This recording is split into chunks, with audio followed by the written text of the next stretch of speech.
Assalamualaikum warahmatullahi wabarakatuh.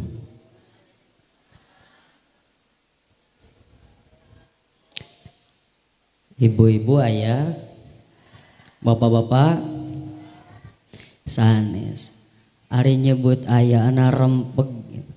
Ari pas ngajawab salam lalaun sok paur anu nyarios teh suudon naha mustami teh teu ngadarangu atanapi nuju karulem atawa nunutan. Sekali deui. Assalamualaikum warahmatullahi wabarakatuh.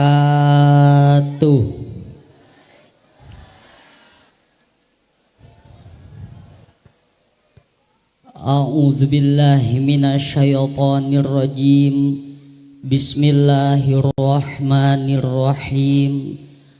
Alhamdulillahilladzi asyara bi abdihi lailam minal masjidil haram ilal masjidil aqsa. Wassalatu wassalamu ala sayyidinil Mustafa wa ala alihi wa sahbihi ahli sidqi wal wafa. Faqad qala Allah ta'ala fil Qur'anil Karim wa huwa asdaqul qailin. A'udzu billahi minasyaitonir rajim. Bismillahirrahmanirrahim. Subhanalladzi asyara bi abdihi lailam minal masjidil haram ilal masjidil aqsa alladzi barakna haulahu linuriyahu min ayatina innahu huwas samiul basir. Wa qala nabiyuna Muhammad sallallahu alaihi wasallam li ana israa wal mi'raja ta'limul lil ummah. Wa qala aido arba'atu jawahiro fi jismil bani adam yujiluha bi arba'ati asya'a ama jawahiru fal aqlu wadinu wal haya'u wal amalu sholeh ila akhiril hadis. Shadaqallahul adzim wa shadaqa rasul habibul karim wa nahnu ala dzalika minasyahidina wa syakirina walhamdulillahi rabbil alamin. Tipayun pangluhung kolbu kajembaran mana puji anu jadi panghias ati urang sanggakeun ka Allah anu maha suci. Puja anu jadi panghias rasa urang sanggakeun ka Allah azza wa jalla. Wirehing nitis wanci anu mustari ningang mangsa anu lugina. Takdir tetiasa dipungkir, qadar tetiasa disinglar. Jauh-jauh dijugjug anggang diteang ngaleut geungkeuy ngabandaleut kana tempat haplah mubarokah teu aya sanes sejanyuk cruk ilmu pinemu ngalapa ngabisa supaya bisa ningkatkeun keimanan jeung katakwaan ka Allah Subhanahu wa taala. Tiwit getera ati anu nyangkeruk dina jero qalbu kalayan kaweningan manah anu ikhlas. Ngangkatkeun dua sampean ti masing-masing bumina kana ieu tempat rojaban namina. Pamudah-mudahan sing janten cukang lantaran dihampurana dosa oge sing janten amal ibadah anu ditarima ku mantena pikeun sampereun jaga engkin di yaumil jaza. Amin ya Allah ya Rabbal. Salawat kali salam kawilujengan pamudah-mudahan ditambih-tambih kajungjunan urang sadaya nyaeta Kangjeng Nabi Muhammad sallallahu alaihi wasallam.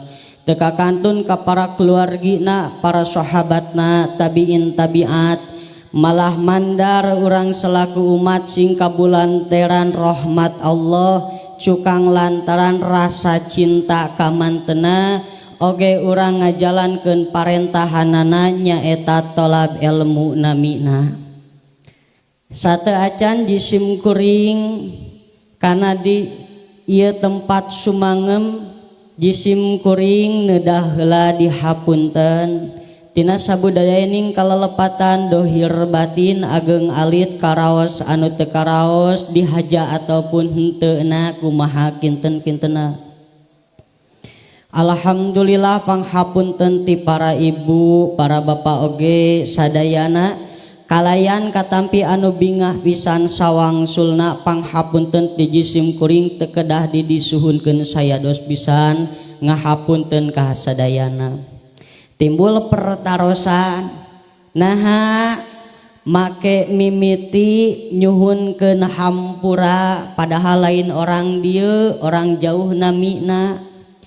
Sabab jisim kuring rumaos sepa tina pangabisa sepi tina pangarti teu sugih ku ilmu fikih oge henteu caah ku ilmu alfiah sok sieun teu ngokop katerangan cek ilmu sorof teu merentek cek ilmu mantek jasabab jisim kuring masih keneh peryogi kana tolab ilmu nu disebat santri ngaranna. Kalih ti eta pan biasana ketika mubalik atawa ajeng anu diulem teh awakna teh sok jangkung badag. Ari ieu jol-jol pecekrek nya penek nya leutik bisi teu akur jeung pamenta panitia. Matak nyuhunkeun dihapunteun. Tah kalih ti eta jisim kuring upami teh mah dipentes ngaji teu mampu sabab sanes kiai da ari disebatkeun ngaji mah kudu aya kitabna disebutkeun ahli dakwah sanes nah pangna sanes sabab ari dakwah teh nyaeta pangajak di mana-mana nu ngajak tangtu leuwih apal tinimbang anu diajakna. Sedengkeun di dieu seueur masyayikhinal kiram anu langkung uninga jeung pawas yuswana jadi jisim kuring moal dakwah. Naon atuh tujuanna sumping ka dieu teh? Sumping ka dieu tujuanna teu aya sanes seja silaturahmi. Mudah-mudahan anu aya di dieu khususna DKM Nurul Hikmah nampi kana silaturahmi jisim kuring. Kaduana jisim kuring teh nyumponan pangulem sabab hukumna wajib ketika urang digero atanapi diulem wajib dongkapna. Tah eta tujuanna mah jadi naon atuh tujuanna ieu teh dakwah moal ngaji moal naon tujuanna? Tujuanna urang ngobrol we. Nah apangna ngobrol? Sabab ditingali jeung ayeuna ditaliti ketika bahasana ngaji tinimbang urang ngarti kalah urang sok harees ti heula. Nya, contoh ayeuna di masjid minggonan ngaji cenah unggal mingon eta guru ngaji kiai disebat namina pas pok ngomong teh urang teh lain matak ngarti kana eta ilmu teh kalakah urang begitu nu. Nya, tah supados urang ulah teu urang ngobrol. Da di mana nu ngobrol mang jam-jam taradaikeun esnya. Sok duaan contoh ieu mah. Contoh. Duaan urang di pos ronda. Pos ronda jam 10 misalkeun tepi ka subuh. Duaan di pos ronda tukang nungguanana nu lain meureunan ayeuna nguriling kana ayeuna kampung. Kira-kira nu ngobrol sok narunutan tara duaan. Sok tara. Nah pangna tara atuh lamun duaan ngobrol nunutan berhenti jedak tarangna bencenur balikna. Jadi urang ngobrol we ieu mah ngobrol. Anu ku jisim kuring dipiko hormat kersana MC pengatur acara pembawa acara. Anu mana mantena parantos maparinan waktu sinareng tempat ka jisim kuring nu pamudah-mudahan mantena sing diguyuh ku rahmat Allah. Oke anu ku jisim kuring dipika hormat syaikhinal kiram para asyatidah alladzi lam yudkar ismuhum takdiman wa ta'riman lahum anu teu tiasa disebatan hiji per hijina tapi tengirangan rasa hormat di jisim kuring kamaranteunana nu mudah-mudahan guru-guru urang sadayana yu urang doakeun maranteunana sing dipaoskeun yuswa amin. Sing dijembarkeun milik sinareng rizkina amin. Sing dibarokahkeun ilmuna nu terpenting pamudah-mudahan sing dipaparinan pala putra pala putri katut putuna anu soleh tur solehah pikeun ngajalankeun estafet perjuanganana demi mempertahankeun akidah umat. Anu ku jisim kuring dipika hormat kersana MC nu mana mantena ngawaskeun ayat suci Al-Qur'an nu sakitu merduna tepi ka asup kana relung jiwa anu di jero kolbu menggetarkeun badan anu henteu ayeuna ku urang dipiwarangna. Mudah-mudahan eta nu mawaskeun ayat suci Al-Qur'an ku Allah sing ditambih-tambih barokahanana atuh urang nu ngadangukeunana sing kacepretan ku barokah mantena. Insya Allah dina ieu waktos jisim kuring moal panjang-panjang. Da sabab naon? Tadi kunu ijab Isra wal Mi'raj teh entos katerangkeun. Tos katerangkeun yen Kangjeng Rasul Isra teh di mana?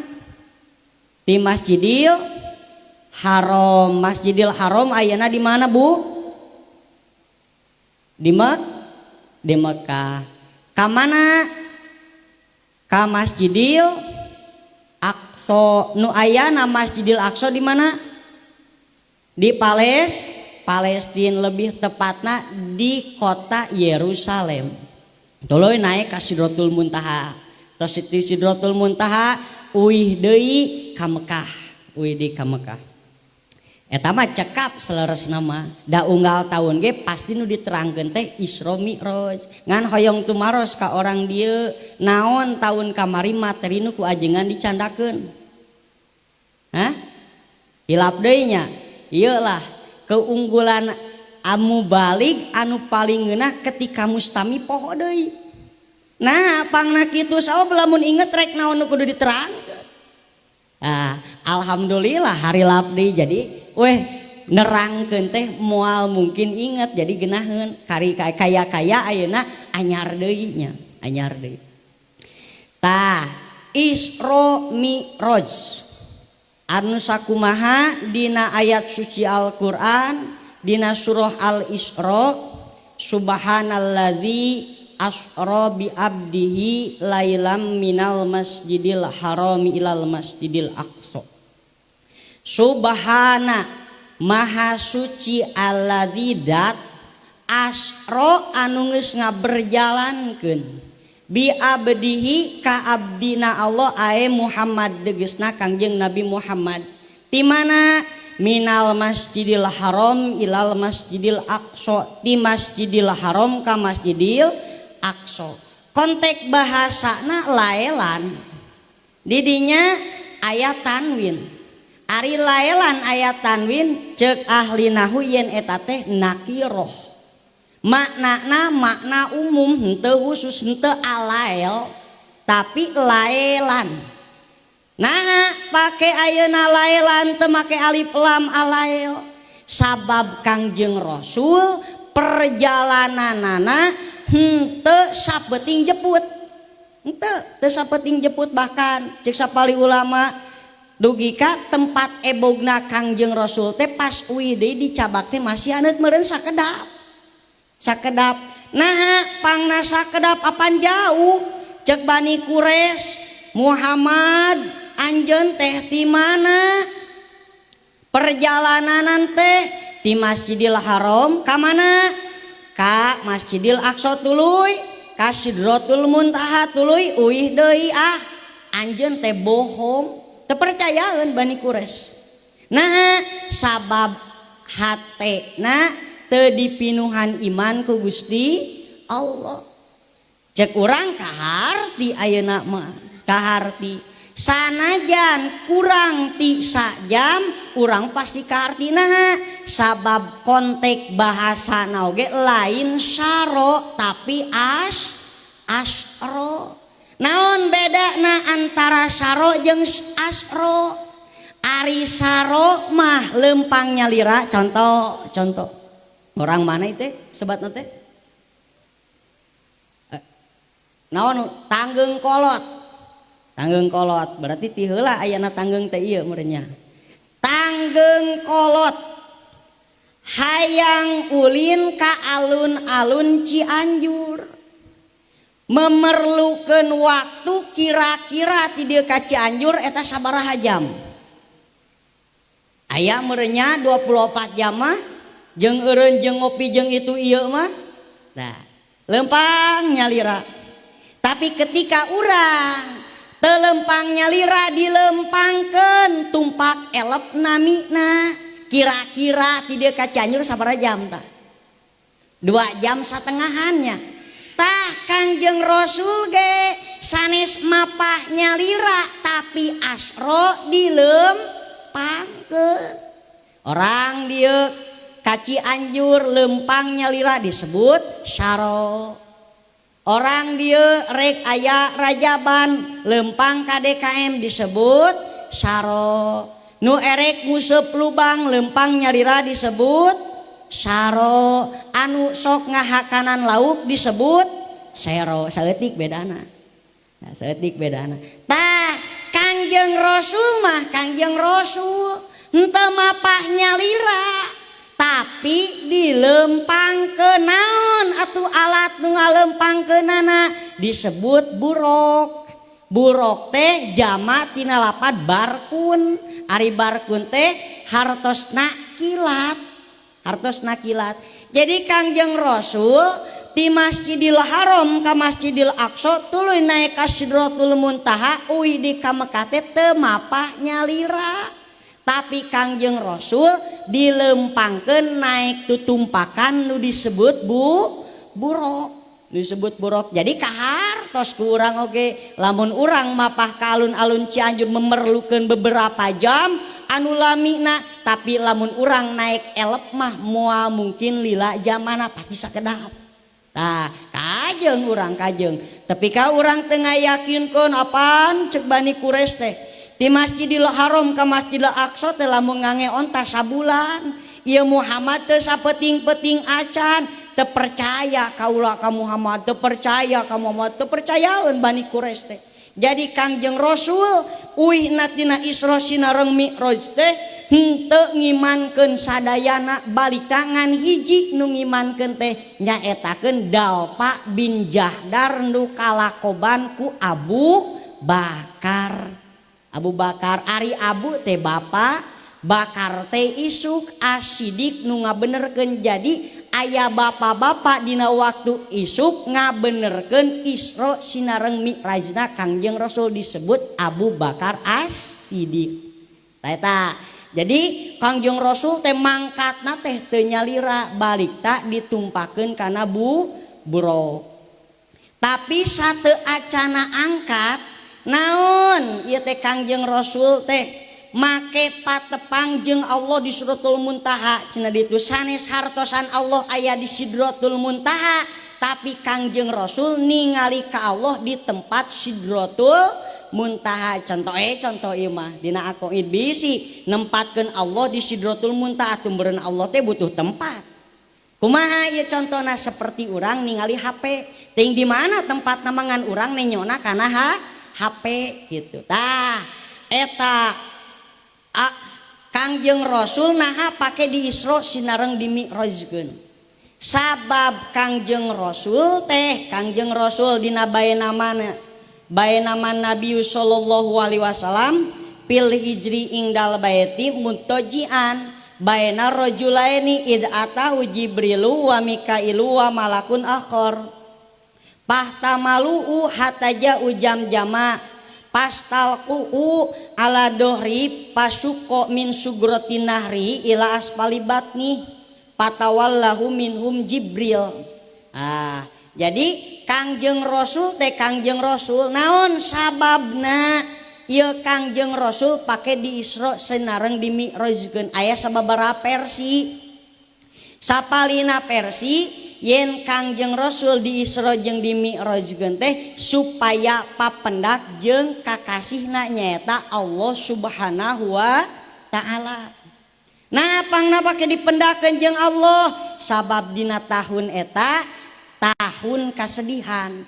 Tahun kasedihan tina naon? Ditinggal ku bojona tercinta nyaetakeun Sayyidah Khadijah. Teras dina tahun eta ditinggalkeun ku pamana anu mana nyegah tina roga halana para kafir nyaetakeun Sayyidina Abi Thalib. Jadi Kangjeng Rasul dina tahun eta teh ngalaman kesedihan nu banget. Sayyidina Khadijah istri tercinta Kangjeng Rasul. Waktu sarita Kangjeng Rasul nikah ka Sayyidah Khadijah teh nyaetakeun Siti Khadijah teh yuswa dina yuswa 40 tahun. Janda kantos nikah heula. Nah, jadi nikah ka janda teh hukumna sunah. Sunah. Bisi aya janda di dieu daripada malang mangbulung-bulung ka kawin we deui. Kawin araya janda hidup janda hidup. Tah eta Sayyidah Khadijah istri kaya raya dugi ka anjeuna ngagaduhan barang didagangkeun ka negeri Sam aya nama bangsa Amerika kabelah ditu. Tah Kangjeng Rasul waktos harita yuswa 25 tahun. Tah Kangjeng Rasul oge Kangjeng Rasul eta teh damel di Siti Khadijah tukang nyanakan barang ka negeri Sam ku onta muatan onta. Ngan ningalina Kangjeng Rasul meureun Siti Khadijah teh bogoh ningali naloteng meureun itu Muhammad keur narik itu Muhammad keur narik tingalikeun dugi ka cek ayeuna bibina Kangjeng Nabi teh Muhammad atuh cek urang maneh teh apan ayeuna teh geus bujang ku kumpul jang pikawineun. Cek Kangjeng Rasul teh nya jauh cenah bawa tuh ka Khadijah eta naon teh hasil maneh. Cek Khadijah jawabna Muhammad wartoskeun ka bibi engke rek dibere awewe nu kaya raya. Eta Kangjeng Rasul ngawartoskeun ka bibina cek bibina asa dihina naon maksudna Khadijah kos nu telaku Muhammad pan kasep Muhammad deh. Pas disusul ka Siti Khadijah yeuh bibi Muhammad anjeun hayang uninga teu nu ditawarkeun ka Muhammad teh diri kaula tah tidinya Kangjeng Rasul nikah ka Siti Khadijah ngagaduhan genep putra jeung putri dan nu hiji mah ti eta teh sanes ti Siti Khadijah. Pas kitu Siti Khadijah teh ngabantu kana keperluan dakwahna Kangjeng Rasul. Sadayana diseepkeun hartana dugi ka memeh wafat teh eta Siti Khadijah teh nyebatkeun Muhammad lamun mah buuk kaula ek dipake kana jalan kaislaman pek we jual lamun laku mah cing aya teh orang dia ibu-ibu tepi kana nyeurekeun agama belaan ayeuna beak hartana aya tuh jarang malah mandar ibu-ibu ayeuna mah tinimang beak barangna kalah teka pake dina lomarina nya COD we tuluy COD jeung pinter di ibu-ibu ayeuna mah nya waktuna COD teh barang Anda mencapai sampai tujuan kalasan eueuh. Assalamualaikum. Waalaikumsalam. Aya naon ieu teh Mang? Ieu paket. Nah, cicik bapak-bapak teh pake aya paket da teu mesen. Dupi eta teh tos dibayar dupi teu acan ieu teh COD. Terus COD teh kumaha? Kudu dibayar di tempat. Nah, da teu mesen pas ditingali teh atas nama awewe urang. Tah Siti Khadijah mah henteu. Gelis kaya raya diseepkeun hartana jang nangerkeun agama Islam dugi ka wafatna Siti Khadijah ngan ukur acukna anu pinuh kutamalan. Saking naon? Saking membantuna ka Kangjeng Nabi Muhammad sallallahu alaihi wasallam. Tah dina waktos eta Siti Khadijah teh wafat. Sanes hartina Kangjeng Rasul ditinggalkeun ku bojo anu geulis jeung kaya raya sanes. Naon atuh? Nyaeta ditinggalkeun ku sosok jalmi anu jadi pahlawan dina agama Islam. Kadua, Kangjeng Rasul ditinggalkeun ku Abi Thalib paman Kangjeng Rasul. Oh, paman Kangjeng Rasul teh anu mana jadi siger tengah. Tapi kalamun aya nu ngaroga halaka Muhammad tang-tangana jeung kaula. Eta dina taun eta Abi Thalib wafat deui. Wafatna lain ayeuna nu ngabentengan Kangjeng Rasul sedina naon sedina yen Abi Thalib wafatna can asup kana agama Islam. Eta kesedihan Kangjeng Rasul. Tah dugi ka Kangjeng Rasul teh ayeuna sedih. Ngalamun nuju ebog di Hijri Ismail dihapit ku dua pameget nyaeta paman Kangjeng Rasul jeung putra pamana Kangjeng Rasul Sayyidina Hamzah jeung Sayyidina Ja'far. Tarojol kadinya. Tuluy tidinya teh dicana ku 3 malaikat, 1 malaikat Jibril, 2 Mikail, katilu cenah Asrofil. Dicana ka sumur jam-jam. Ka sumur jam-jam, ariba jam-jam teh kapungkur nuju ibuna Nabi Ismail kahausan ditinggal ku ayeuna carogena nyaeta Sayyidina Ibrahim. Didinya kahausan jeung putrana Sayyidina Ismail maklum da orok meureun ea-eaan kahausan. Eta ibuna Kangjeng Nabi Ismail uah uih ti sopa ka Marwah dugi ka 7 kali uihan. Neangan sugan pisuganeun aya jelema nu ngabantu rek mere cai da kahausan budakna. Wih dugi kaena disareatkeun ka sopa jeung ka Marwah teh 7 kali. Tah tidinya cenah cek hiji kil yen sumur jam-jam teh nyaeta tina jangjangna malak Jibril digedageun tepi ka mancur badag. Tidinya ngarasa bunga eta Nabi Ismail dieueutan tuluy ayeuna diibakan. Tah cek ayeuna ibuna Siti cek ibuna Sayyidina Ismail jam-jam cek urang tong mancur teuing eureun jadi bi'rul jam-jam teh sumur eureun gitu. Ai urang mah apal teh sumur jam-jam caina hungkul. Padahal eta teh jam-jam teh lain jam-jam asal mah eureun. Tah Kangjeng Rasul dicana ka sumur jam-jam didinya Kangjeng Rasul dibelek. Cek hiji kaol dibelekna teh ku remana malak Jibril. Cek hiji kaol ku peso ti surga. Naon pake dibelek manahna sabab Kangjeng Rasul rek didamel Sayyidul Makhlukot nyaeta pamimpina sakabeh makhluk. Nah ieu teh dibelek mastakana kalah manahna sabab manah teh jadi pamimpina sakabeh anggota tubuh urang. Ala cek Kangjeng Rasul ala inapil jasadil lamud gotan ida solahat jasadul kullu wa ida pasadat jasadul kullu ala pahia alqalbu. Masing inget dina jero awak urang teh aya getih kimpel. Ketika getih kimpel eta beres mangka seluruh anggota tubuh urang bakal beres. Ketika ruksak sakabeh anggota tubuh urang bakal ruksak ala pahia alqalbu. Masing inget nu dimaksud getih kimpel eta teh hate. Tah jadi Kangjeng Rasul rek ayeuna didamel Sayyidul Makhlukot Kangjeng Rasul dibelek heula manahna supaya manahna ayeuna bersih. Nah manah Kangjeng Rasul kotor sanes sabab pidauh Kangjeng li ana Isro'a wal Mi'roja ta'limu lil ummah. Sanyana Isra jeung Mi'raj teh pelajaran jang umat kaula.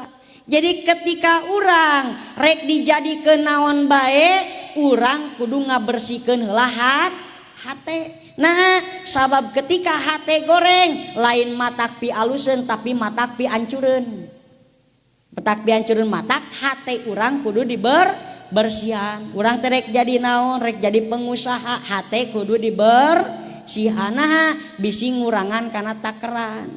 Urang teh rek jadi naon, rek jadi pajabat, bersihanlah hatena bisi ngarampog. Urang teh rek jadi ayeuna pedagang, kudu bersihlah hatena bisi ayeuna curang. Matak nu paling utama mah urang kudu ngabersihan hate. Atah tahliyah muqaddamun ala tahliyah. Ngabersihkeun leuwih utama tinimbang ngaginingan. Contoh urang di dia aya sawah aya ayanya ti sawah geus bobolokot disebut macul, disadiakeun kupun bojo di bumi aya tob anu anyar. Cing kira-kira naha urang rek dipake tob anu anyar atawa ibakeula? Nah sabab nu kotor teu pantes dipakean ku baju nu alus, balikda urang kudu bebersih heula. Tah widih jadi Kangjeng Rasul memeh dijadikeun sayyidul makhlukot, eta Kangjeng Rasul dibelek heula manahna, dibersihkeun heula manahna hartosan. Lain manah Kangjeng Rasul nu kotor, tapi urang sebagai umat lamun rek naon jadi naon bae urang kudu bersih heula hate. Tah tos dibersihan manahna Kangjeng Rasul teh dilebatkeun apaan genep perkara tuluy diberangkatkeun tepi ka Sidratul Muntaha. Tah jisim kuring moal tuntas kana ngabahas Isra Mi'raj, sabab dina kitab Dardir teh cukup ku sabulan. Dina kitab Dardir teh lirena apaan 5 kali, pependakana leunteu salah ayat 17. Tuluy meureunnan oleh-olehna muareng se jisim kuring bade nyandak judul atanapi tema yen aya 4 permata di jalma nu mawa mulia. Ayana di mana? Dina jero hate urang. Dina jero hate. Tah naha pangna urang ku 4 perkara eta jadi mulia, sabab urang teh jelema anu hina. Bu urang hina henteu? Bapak-bapak urang hina tuh? Itu ibu-ibu itu urang hina henteu? Tapi heran urang teh sok ngarasa mulia nya, sok lah urang umum disebut nu hina tapi ngarasa mulia, padahal urang teh jelema anu hina. Awaluha nutpah wa akhiruha jipah wa ma bainahuma adharoh. Mimiti na jelema teh hina. Urang akurkeun we jeung hayam bisi pajarkeun wadul urang hina teh. Akurkeun jeung hayam. Cing para ibu nu di dieu ari pi hayaman disebatkeun naon? No. Para bapak ari pi jalmian disebutkeun naon tah? Ibu pi jalmian naon disebatna? Hah? Nah, pakai isin cai maninya. Hah? Leres teu? Cai maninya. Isin nyebutkeunna nah asaina. Cai mani urang. Teu aya nu tina emas berlian, teu aya jami tina cai mani. Bukti hina naon tah malam ayeuna malam Jumat tos nikah, malam pasunatan. Eta da tilas nyalira ge kuat diipet-ipet ku samping nyalira. Nah, era kap tingali batur. Hina urang, hina. Contona we kieu urang bandingkeun jeung hayam. Di dieu aya nu gelo misil aya nu gelo. Wah gogorowokan ganingkeun. Pas isuk teu kapangieun kabur. Nyanak pi hayameun enog ngaranna. Lain ieu teh orang DKM Nurul Hikmah barade ieu pi hayameun enog. Pasti tanggapan urang naon? Jangkar kehe diracageurna. Peuting gogorowokan hari isukna bagi-bagi enog ku bager-bager teuing kitu meureunnya. Contoh nu kadua jisim kuring geus owak-owakan di dieu. Owak-owakan. Pas enjing-enjing teh nyanak teh kudu seueur sakieu eta. Pi jelemaeun disuhun. Lain orang ieu tanggeng kolot manawi ieu teh tah bibit unggul kira-kira tanggapan naon? Hai budak eta peuting teh ngobrol luhureun panggung. Nah, isuk-isuk pake ngabagikeun nu kitu patut, wah edan. Kitu meureunnya. Jelema gelo gogorowokan peutingna isuk ngabagi-bagi pi hayameun enog ngaranna disebutkeun cager. Nu ngomong dina luhur panggung isuk ngabagi-bagi pi anakeun disebutkeun gelo cing darajatna mulia keneh pi hayameun mulia pi jelemaeun. Elehnya ku hayam urang. Mangkani hayam teh sok ditaplek ku urang. Hah? Urang mah asa boga pangkat hayang dihormat, boga ilmu hayang dialem, padahal mimitina urang tina perkara anu hina. Aduh geus eleh ku hayam. Akhirna tuh lah, akhirna itu sugan menang jeung hayam, sial diserokeun jeung hayam eleh di urang. Urang sarwakeun tungtungna. Cing, lamun orang dia ya mah kira we kira-kira nyata jeung pamikiran. Orang dia maot disebutna kira-kira ti bumina urang nus gedong sigrong dicana ka mana?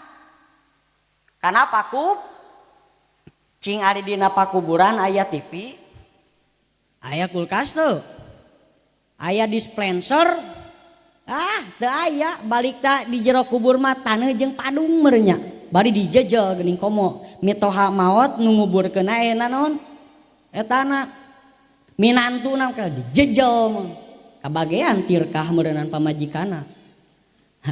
Tah eta jelema tina gedong sigrong waktuna maot dicandak kana pakuburan teu aya naon-naon, tapi hayam hirupna dina kanang, dina jero kanang aya teu tipi.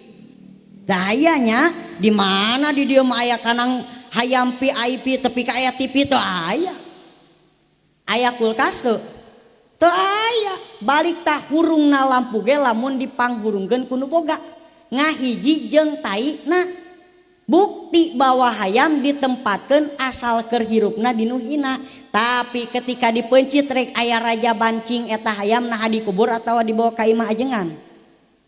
Bawa ka imah ajengan. Di imah ajengan aya naon? Aya TV.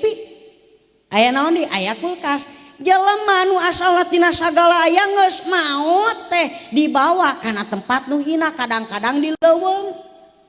Tapi hayam tina asal hina ketika geus paeh dibawa kana tempat anu mulia. Ih sial eleh deui ku hayam. Terus naon atuh nu ku urang kudu dibanggakeun nya. Hina teh tah kira-kira tepi kadinya. Hinanya urang teh nya, tapi heran. Dina hate jeung pamikiran urang teh asa jadi raja nu mulia.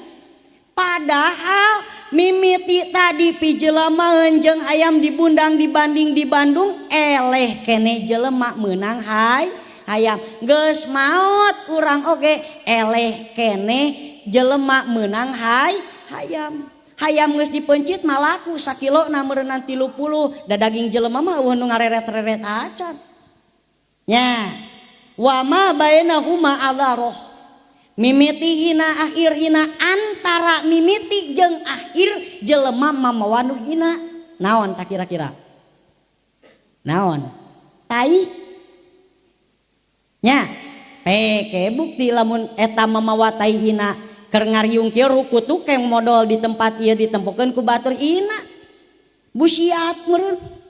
Jadi jelema teh awal hina akhir hina, antara awal jeung akhir jelema mamawa anu hina atau percaya cenah sok we buktikeun.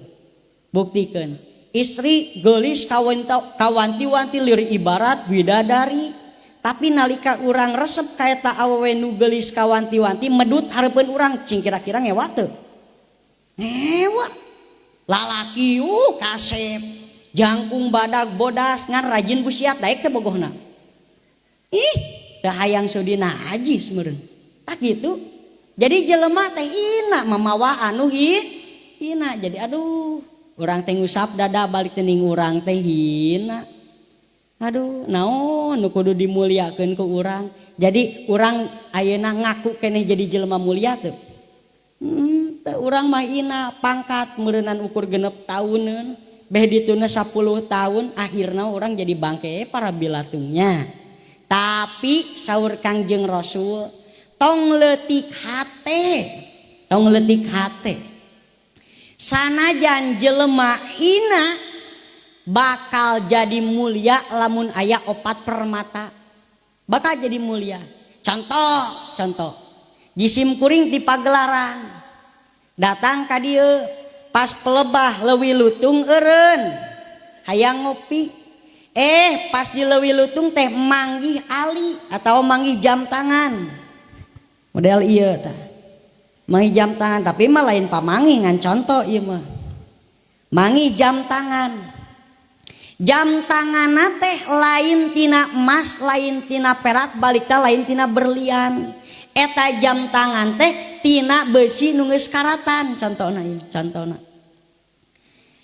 Pas ditingali kurang, aduh lumayan keur ngopi teh manggih jam tangan ditatanyakeun eueuh nu ngaku teh. Ditempung geus karatahkeun wae. Pasna mobil, pas mobil. Ditingalian di tukangna teh aya inten berlian 4 siki. Alhamdulillahnya pamanginya aya inten berliana nih, mahal hargana ieu jigana, Rolex jigana ieu. Torojol ka dieu. Cek panitia teh lain eta teh.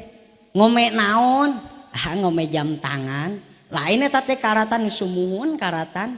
Beuli lah ku dewek 10.000. Tong boroning 10.000. 5 juta ge moal dibikeun naon eta teh?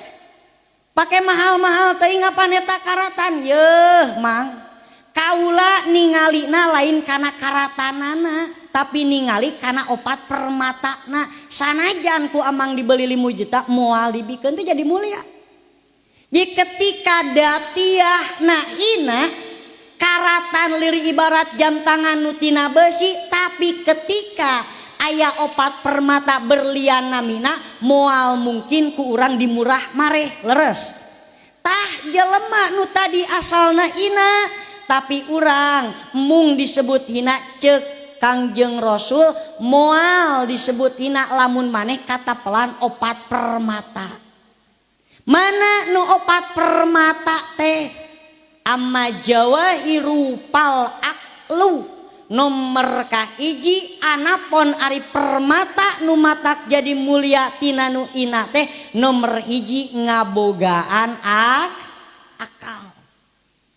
Naon ari akal teh? Nurun fi qalbi yupariku bainal haqqi wal batil.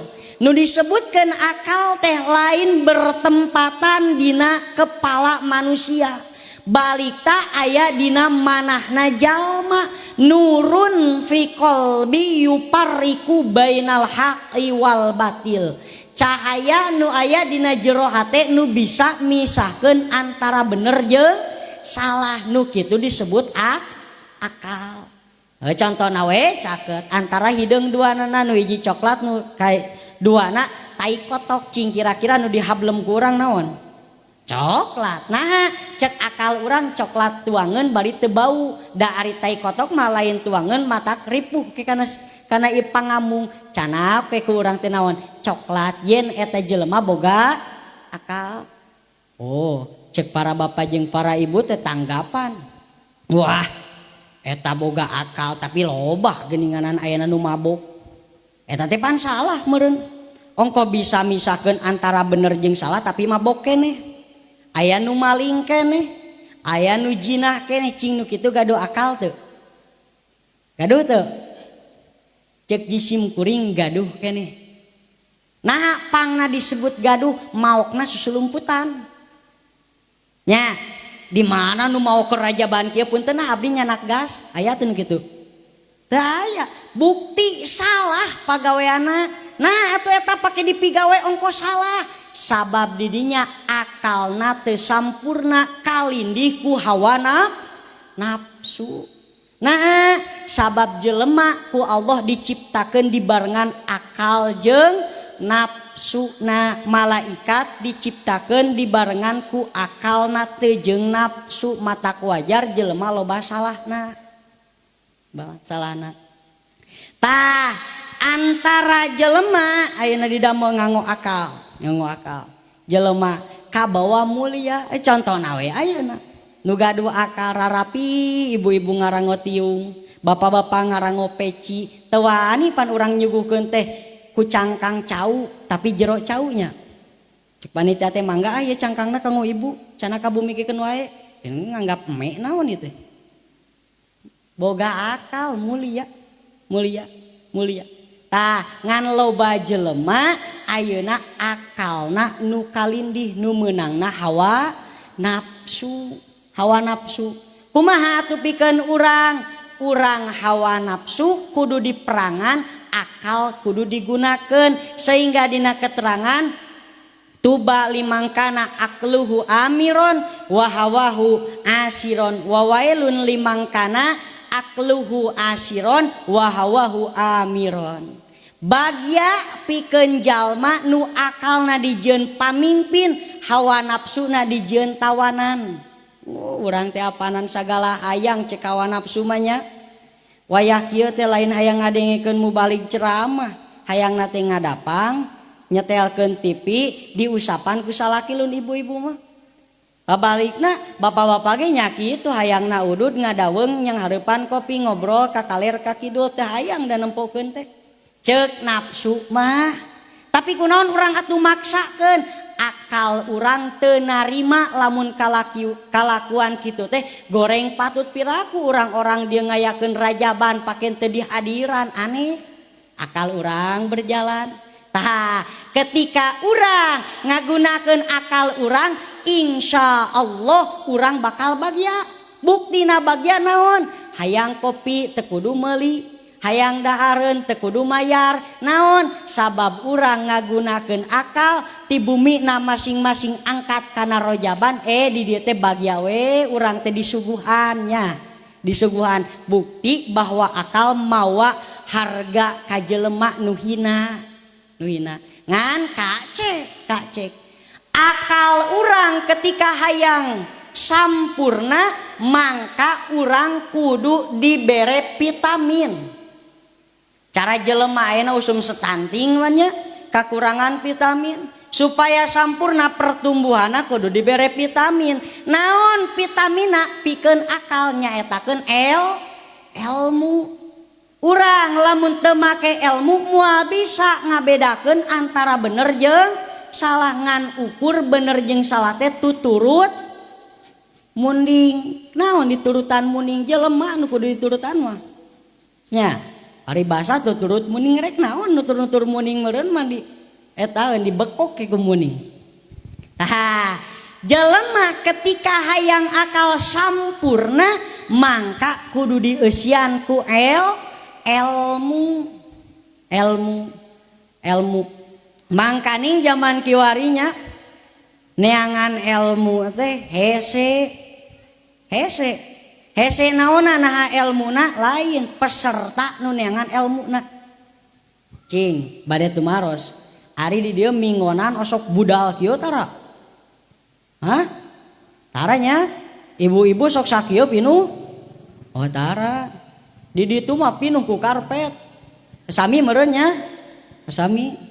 Tah neangan ilmu teh pada wegah zaman kiwari. Hoream. Pemain inti we anu tere. Hungkul. Aki-aki we bari teu kurang kadenge. Anu jadi bari nunutan aduh haek tiluan. Masjid agreng. Cek ajengan teh ieu teh naon nu dipulukna. Unggal minggu ditarik-tarik lain matak ayeuna asup kana hatena kalah hampir pegat urat ti koro teh. Da pemain inti hungkul atuh. Pemain inti hungkul 30 tahun kaluhur. Padahal neangan ilmu teh lain jang budak ngora. Lain kewajiban santri, lain hungkul kewajiban kiai. Tolabul ilmi paridotun ala kulli muslimin wal muslimat. Cing orang dia agama naon ya? Hah? Islamnya ngaku Islam tuh. Ngaku Islam. Tapi heran orang ongkoh diwajibkeun ku Kangjeng Rasul tolabul ilmi paridotun. Tolabul ilmi teta mudakar tolabu lain tolabatun. Eta tuh cenah paridotun jang awewe atuh nu mingguan teh eta paridotun muanas didinya tak marbutoh sanes tuduh kana muanas tapi mubalagoh banget diwajibkeuna jang jelema nu ngarasa Islam awewe jeung lalaki. Mata kurang salagina dina KTP tingali we unggal enying di malam naon di dieu teh. Hah? Malam Kemis, tah tingali we pas malam Kemis Islam atau geus Kristen. Islam kene init ka masjid. Islam kene ini terkecuali dina data Islam ngantara daek mingguan terkecuali daek dikitukeun. Iya sok paur akhir zaman saya ti zamanun ala ummati yapiruna minal ulami wal fuqaha payab taliyahumullah bisalasati baliyatin. Akhir zaman bakal sumping ka umat kaula jelema anu kalalabur ti ahli ilmu jeung ahli fikih. Hartina lain kabur ku sabab isin, ayeuna ngarengkang guru ngaji lain ku sabab geus embung ngahadiran kana tolab ilmu. Nah, mangka ku Allah bakal dicoba ku tilu cobaan. Mana tilu cobaan teh? Yarfa'umullahu ala kasmihim, mangka bakal ngangkatkeun Allah ka jelema kabeh kana ayeuna non kasabna tina barokah. Yarfa'umullahu al barokata min kasmihim, bakal ngangkatkeun Allah kana kabarokahanana tina kasabna. Jadi leungit barokah teh ketika urang geus hoream neangan ilmu, geus hoream neangan ilmu teh, mangka tina kasab urang bakal diangkat kana kabarokahana. Nu tani ngan ukur menang daki, nu dagang ngan ukur timbul hutang, kitu we relasina teh. Nah sabab urang jauh tina kategori barokah ku sabab urang geus hoream tolab ilmu. Sok contoh kolot baheula ieu urang ngobrolnya kolot baheula pagaweana ukur macul tapi mampu nyakolakeun budak salapan siki tapi kaberes. Tapi kolot ayeuna da baheula mah budak keneh meureun kolot ayeuna boga budak dua ku sabab ngiluan program KB kuat kuateun nyakolakeun acan kalah arinit ka Saudinya. Nah ku sabab pagaweana teu dibarengan ku make ilmu. Matak penting urang tolab ilmu teh. Da ari model rajaban kieu mah rajaban hukumna fardu kifayah. Cukup we ku tiluan oge nu hadir ka dieu atawa ku nyalira. Nu sejen mah udunan we hungkul. Datange ka dieu. Nu sejen teu ngiring teu naon-naon, tapi ari tolab ilmu mah fardu ain mingonan mah. Fardu ain, ari fardu ain teh notok ka sakur-sakur nu boga babatok. Kecuali urang mah eueuh sirahan, eta mah teu wajib. Teu wajib. Cing di dieu area anu teu aya sirahan aya teu. Boa di dieu mah liliwah hungkulnya. Nah pake sebut liliwah, apanan urang mah boga kene sirah tapi hoream init kana mingonan. Nu kitu meureun kepala buntung teh. Hah? Kepala buntung. Ayah ning di dieu teh dina film hungkulnya. Aduh. Talab ilmu. Ibu-ibu bring pantes katingalina teh. Tentrem ketika hiji kampung geus pinuh ku talab ilmu. Cukup esa saminggu sakali. Tah ketika urang teu daek tolab ilmu ku Allah diangkat ka barokahanana. Ari barokah teh lain bro di juru bro dipantong ngalayah di tengah imah lubak libuk teu kalebok lain. Nyaeta ngaran barokah teh tajidul khair bi khair. Tambah kahadean ku migawe kahadean. Tukang dagang teh hade apanan eta teh komo dagangna anu adil mah eta teh bakal dihanapeun iu-iuhan anu teu aya iu-iuhan poe kiamah teh. Tah geus hasil dagang daek zakat tina dagangna atawa sedekah tah eta disebutkeun barokah. Ieu mah ongkoh toko badag tapi pas di penta udunan ajang rajaban cing ningali heula. Cigan teh ditingali teh numpang badagna 200.000. Aya geuning anu 20.000 mere 15.000. Oh ka era. Ongkoh beunghar mang juta-juta tapi kana sedekah parlit. Eta ku sabab naon? Asa teu percaya ganjaran nyodakohkeun ku akibat teu daek nyiar ilmu. Tapi lamun nyiar ilmu mah sabaraha teh? Oh batur mah akang kita anu 100.000 150 kan we sasana aku dewek sabaraha dieu teh. 2 juta di kayak heula ketang sok batur heula rarat paling kitu meureun pada jret nah itu pakai dibahas duit buah ajengan teh kapi duit lain sabab kikieuan teh teu cukup ku tanaga tapi kudu make materi sodakoh diajar sodakoh tah widih ketika jelema geus alim nyiar ilmu ku Allah diangkatkeun ka barokahana tina kasabna hiji nomor kadua wa yusallitullahu alaihim sultanan doliman ketika jelema mung nyiar ilmu ku Allah rek dihijikeun jeung raja anu dolim ripuh dihijikeun jeung raja nu dolim pamimpin nu dolim ripuh karasa meureun ku urang batur mah ieu teh bagya ieu teh urang mangan hayo we diperot pajak jeung pajak we tapi ka urang jalan gobet keneh ripuh nah ku sabab urang milih nak teu make ilmu anu sesuai jeung ulama tapi kahayang urang nu dibari duit 50.000 nya kitu teh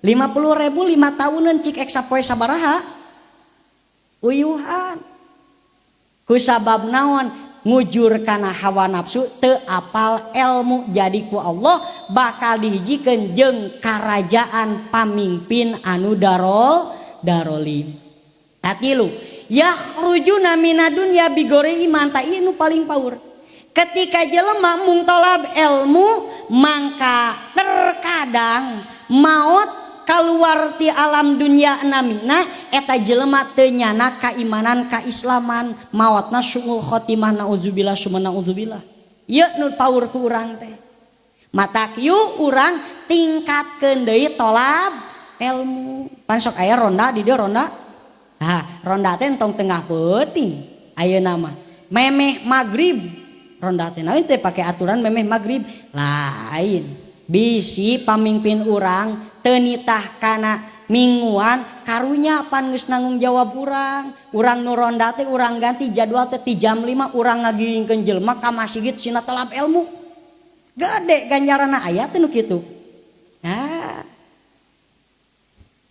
ronda ko rondaana ngabebegule nungguan kohkol jepret balak genep modar sia atuh meureunan bangsa teh atoh ejong jonekeun wae situ mah keur silih podaran memeh magrib alusna mah giringkeun insyaallah piraku meureun ari diajak-ajak teuing mah make emung lain pa ieu teh agama Islam keneh tuh atuh agama Islam gagabah nyebut Kristen hayu telab ilmu emung pan kamari ge wajib telab ilmu pake emung ieu teh kembung tah kitu gedeuna teh engke paurna maot teh nyanak iman jeung Islam suul khotimah naudzubillah summa naudzubillah tah jadi ketika jelema ayeuna mung talab ilmu ku Allah dicoba tilu perkara hiji tina kasabna moal dibarokahkeun dua dihijikeun jeung pamimpin nu dolim nomor katilu balikna ka akhirat teu mawa kaimanan jeung kaislaman naudzubillah summa naudzubillah cing sieun teu tah kira-kira lamun urang sieun ku orai wani nyabak deui itu henteu jadi kudu daek tolab ilmu ibadah nu pangeunah-ngeunahna tolab ilmu naon pake disebut ngeunah tolab ilmu nunutan sah teu tolab ilmuna salat nunutan tapi ka ngajungkel sah teu salatna teu tolab ilmu ngobrol bari ngadahar cau sah teu tolab ilmuna sah cek sahan teu sugan rek beak sasikat sah sugan bari dagang seblak di jero ari teh era mah sah tapi salat tong boroning cau ceuhil diletak ditelen batal salatna tolab ilmu mah bari kieu naon teh ajengan teh sasakedeung lain sakedeung mimiti pok asalam tepi ka we salam molor maneh mah tapi meunang ganjaran mah nah geuning hadisna dina tanqiul kawal manin taqala liyata'allama ilman gupiro lahu qabla ayah tua saha jelema nu mindahkeun sukuna rek melalui kendaraan rek melalui senal jeung sajabana mangka eta jelema mindahkeun nu tujuan tolab ilmu dihampura samemeh nyieun dosa ngeunah ahli tolab ilmu mah isuk nyieun dosana ayeuna ge geus dihampura manten teu aya teu aya panghampura Allah samemeh migawe ibadah lintang ti tolab ilmu. Matak naon hesekna tolab ilmu. Bahkan Kangjeng Rasul ngadauh yabna Mas'ud julus suka saatan fi majlisil ilmi la tamassu qalaman wala yaktubu harpan note khairun laka min itki alfi raqabatin. Yeuh Ibnu Mas'ud diuk maneh saatan lain sajam saatan teh sakedeung teuing sabaraha menit saatan nakiroh sakedeung sawaktu diuk tolab ilmu maneh tu serat-serat teu nyepengan pulpen balikta disebut banung kuping. Khairun laka min itki alfi raqabatin leuwih alus tinimang maneh ngamerdekakeun 1000 jelema. Gede tolab ilmu teh. Hadis nu sejen mah bahkan teu kudu cenah teu kudu capek teuing maca istighfar jang nu tolab ilmu mah cukup we ini ti imahna ka pangajian eta naon teh batu-batu nu dilewatan tatangkalan jeung saingga lauk nu di lautan pangmentakeun hampura jang jelema nu tolab ilmu. Genah tolab ilmu pangeunah-ngeunahna bari udud dah. Palanyun ngeunah coba malam Kemis cicing di imah jeung pamajikan pan disantak meureun aya cenah batur tolab ilmu ngan ngaji doge moal pae kitu Pak. Ini sia wah ripuh di imah teh asa di neraka tolab ilmu pan ngeunah lah ngalang lain mawa jarum coklat hiji kopi hideung hiji asa surga we di masjid deh peluk nikmat nya dihampura dosa. Matak naon ripuhna tolab ilmu naon ripuhna sok naon sugah wegahnya sugah di dieu memeh tolab ilmu di dieu dipates heula sakali aya tuh teu aya nya. Ibu-ibu memeh tolab ilmu dicabog ku penjaga masjid aya tuh teu aya meureunna jigana teh bangkrut masjid lamun kitu mah cacak dibebaskeun teu mayar oge pereg suku teh hese nya ku akibat hawa nafsu tanu ngahalangan teh diantarana urang nyeun kaalusan teh aya 3 hiji babaturan 2 harta banda 3 hawa nafsu setan. Orang ka mana ya malam Kemis tolab ilmu atuh pancek budak kamari wajib tolab ilmu teh ladang rajaban tau raja pas kadinya mang ka mana keur hujan ngadirintik tolab ilmu hadir kopi hideung anyar kira-kira init atau cicing ngahalangannya halangan wajib tolab ilmu teh ieu kopi lebar sagelas tapi kita mubajir kalah cicing di dinya. Kadua harta banda nu ngahalangan urang rek ibadah kur urang rek malam Kemis kabeneran usaha urang teh keur laku-lakuna pas memeh magrib deh keur ditapuk lamun warung teh mah kudu pembeli maning ditutupkeun maning tambah deui modal lebar teh keur marema ieu teh iyalah katiluna hawa nafsu deui seseleket tolab ilmu mah di masjid oge gaya teh pan geus kabeh kaasaan gaya nangunyar ya gitu tuh gaya nangkuban bosen gaya nangkuban aya istilah sing sireumeun nyarari awak pas dulu diteungeulan gitu tuh itu akurnya di mana-mana nih akur mah matak urang teh paksakeun awak kana tolab ilmu perbandingkeun lain hayu tolab ilmu wajib keneh salat wajib keneh tolab ilmu. Nah sabab salat teu make ilmuna mardudatun latuk balu wakuluman bigeri ilmin ya amaluhu mardudatun latuk balu sahajalma migawe teu make ilmuna pagaweana ditolak teu ditarima. Ketika urang ngutamakeun salat ilmu ditinggalkeun mangka terkadang salat urang teu sah. Nah sabab ibadah kudu make ilmu.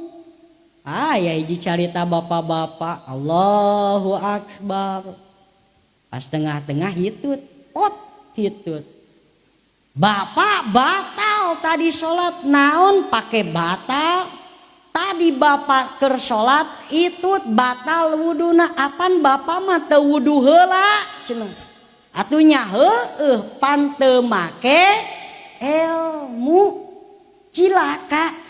Asa urang beres sholat teh bener, asa maca Quran urang teh bener, tatanin asa bener, tapi lamun nengar kana ilmu syariat maaf lain jadi ganjaran nu beunang kurang tapi siksaan. Iyalah lir ibarat lalaki bogoh kanu jadi awewe salah tata carana lain beunang cintana tapi beunang ku pidana. Contoh Jaid bogoh ka Romlah punten upami aya nami Jaid jeung Romlah ieu mah hanya contoh. Jaid bogoh ka Romlah bebeja ka Ahmad punten di Pak Ahmad deui. Lain mah deui naon kurang teh kabungbulengan peuting teu pati nyaring berang teu pati hudangan molor cek Ahmad deui. Heueuh nya tah. Kunaon? Bogoh ka Romlah atuh gampang. Bogoh ka Romlah gampang. Naon jampe nama teu kudu make jampe naon puasana teu kudu make puasa. Naon atuh supaya beunang taromlah gampang tembak we. Tembak Jaid. Nyangka eta Jaid nembak ku bedil mimis. Atuh gampang kolot aing tukang moro bagong. Gampang. Canak bedil mimis.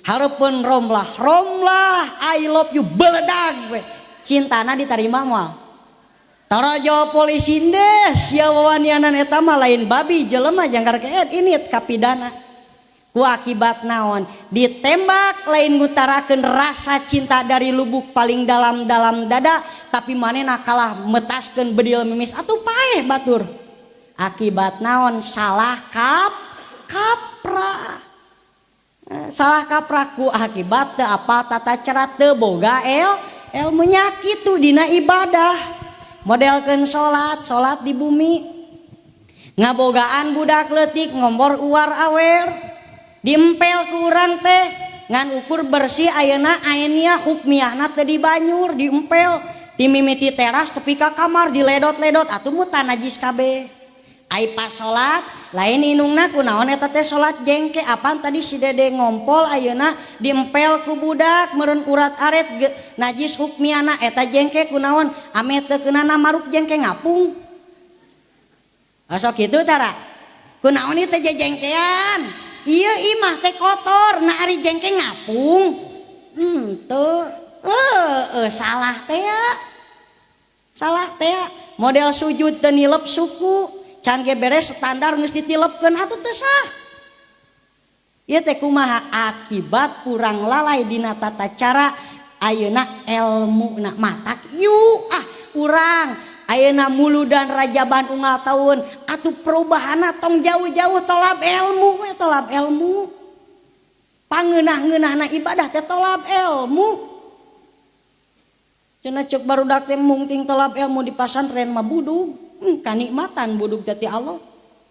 Kalau mau budug perbah mamas, berembeun tak apa eta teh.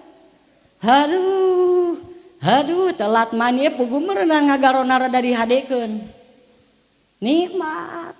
Bukti nikmat ngobong naon? Waktuna subuh teh pan malolorkeun atuh nu molor nikmat mah sare we tuluy. Eunah ngobong cek saha ngobong hese sare pangjagona sare. Babaturan nu ngiring 2 poe 2 peuting hees eta. Hees kunaon mah teh nikmat di kobong teh mang nikmat. Matak pangeunah-ngeunahna ibadah akhir zaman nyaetakeun tolab ilmu.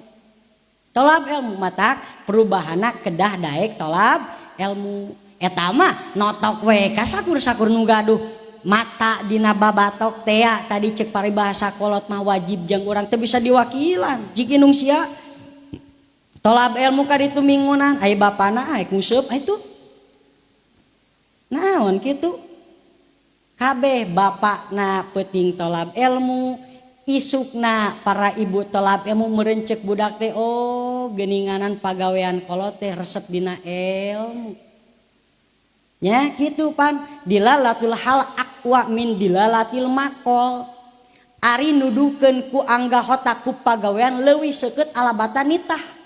Coba lamun urang tara tolab ilmu ka budak. Nyih, geura init ka ditu. Bebel anak saha sia puguh anak indungna nu ngomongna teh. Anak sia, anak saha eta anak bapak kitu-kitu patut pan emah indungna oh poho. Sok init ngaji.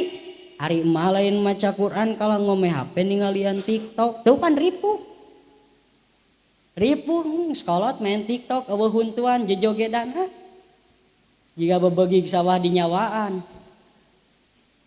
Tah ketika urang kolotna nu teu daek tolab ilmu rek kumaha nitah kana jadi anakna kabeh kolotna tara tolab ilmu anakna ayeuna teu tolab ilmu atuh engkena teh akhirna teh urang teh bakal jadi ripuh cek Imam Syafi'i geuninganan dawuhanana paman lam yaduk murota'allumi sya'atan geuninganan palyada duro jahlihi duro jahlihi tulal hayatihi sajelema anu teu daek ripuhna tolab ilmu ku waktu sakedeung mangka rasakeun karipuhanana bodoh dina saumur hirupna kur tina tungtung curug batur we urang sebab naon embung boga ilmu komo budak ngorak mah wajib pisan subhanul yaum rijalul god pemuda sekarang penentu masa yang akan datang. Ketika pemuda ayeuna teu make ilmu atuh digampangkeun ngapirkeunana.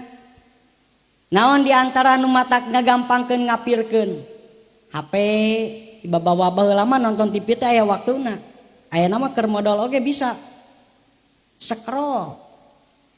Maaf guys, aku lagi miceun heula berat. Tuluy ka kamar, ka WC, ka masjid rek salat selfie heula. Salat nama teh jadi tah ieu nu gampang ngapirkeun orang kafir ku akibat teu boga ilmu dina film kadua dina fashion katilu dina food makanan ieu ku akibat naon budakna teu daek tolab ilmu da baheula mah eueuh anu mabok di kampung jarangnya jarang ayeuna pan bandarna ge geus aya di kampung akibat naon akibat hese hatena teuas teu make akal ku akibat manehna diabur teu daek tolab ilmu giringkeun budak raeng di masjid eta cenah atuh kotor jeung ganeng kajeun keneh kotor masjid jeung ganeng ku budak leutik asal tong najis daripada ganeng dina hukum pidana kotor dina hatena tanggal ngubaranana tanggal ngubarana matak budak teh giringkeun ka masjid keun wae sugan si asaulah silih bebeutkeun we keun wae lulumpatan ada budak ngaranna oge budak tah kitu we deui jadi ketika urang hayang ngagunakeun akal mangka kudu dibere vitamin supaya kuat akal eleh awa nafsu ku tolab ilmu nu mana ada ilmu teh seueur tilu we nu fardu ain fikih tauhid tasawuf fikih jangalusan ibadah tasawuf jangalusan akhlakul karimah tauhid jangalusan ayeuna akidah tilu we eta tilu mata dina mingonan mah teh jauh paling iana sapinah meureunannya sulam topek tara ngaji kana alfiah meureun teh sing baru cat masirahna masyarakat ku alfiah mah bet jadi santri ge eta ngapalkeun alfiah sekolah Muhammadun wa Abdul Maliki si Ahmad hayang kasih nyai lah ripu eta tolab ilmu manu tilu jang kolot mah geunah ka urang kana hate geunah matak yuk urang getolan tolab ilmu eta tolab ilmu pangeunah-ngeunahna akhir zaman ibadah ku tolab ilmu cek Kangjeng Rasul kun aliman au muta'aliman au muhibban kun aliman au muta'aliman au samian au muhibban wala takun khomisan patahlak. Kudu aya anjeun teh hiji jadi guru ngaji api manaon jadi guru ngaji ge loba make tarasieun ku guru bandel we teh. Muta'aliman atuh tukang nyerat ngalogat pi manaon da ieu aksara jiga ceker hayam. Mustamian atuh tukang ngadengekeun hese mustamian teh da gawena oge di Arab tanggal kudu meuli ka otak. Muhiban atuh cinta ka ulama. Jadi pilih kurang rek jadi guru ngaji lamun teu bisa, jadi santri lamun teu bisa, ahli mingguan lamun teu bisa, cinta ka ajengan. Ka ajengan. Wala takun khomisan ulah daek jadi jelema nu kalima. Jadi guru ngaji henteu, santri sumawona ngadengekeun loba aya gogodana, ayeuna cinta lain cinta tapi geuleuh ka kiai ngaintimidasi kiai, patahlak cilaka anjeun ketika anjeun teu kagolongkeun kanu opat. Kitu. Kiai teh karunyanya ngaji. Ari pamajikan kewajiban saha ngawurukan? Salaki atau kiai? Hah? Sing tarik salakinya. Salaki. Osok tara diwurukan. Meme diwurukan geus nyangangang mantennya. Atuh nyungnya capek geus nyusuh itu kumaha? Memeh pok teh geus muringis apaan salaki mah. Muring. Benar gitu? Benar cenah Bu? Aduh, mana ibu-ibu nu mana tah? Kabeh cenah bingung kabeh. Tah, lain kewajiban kiai, kewajiban salaki.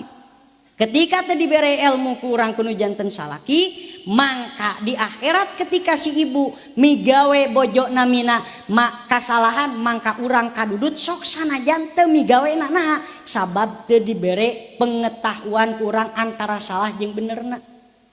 Pas qabil tu nikahaha wa tajwija bimahril madkur putpret ini jadi inung bapana pinah kewajiban kanu janten salakina. Mangkaning ngawurukan mana nu gampang tong boroning tingkat masyarakat tingkat nu luhur darajat kiai namina hese ayeuna ngawurukan nu janten bojokna hese. Benang so teh bageurna eta pojok teh kudatangna ka majelis ilmu. Ari geus bager sok nyium kiai sok nyium salaki.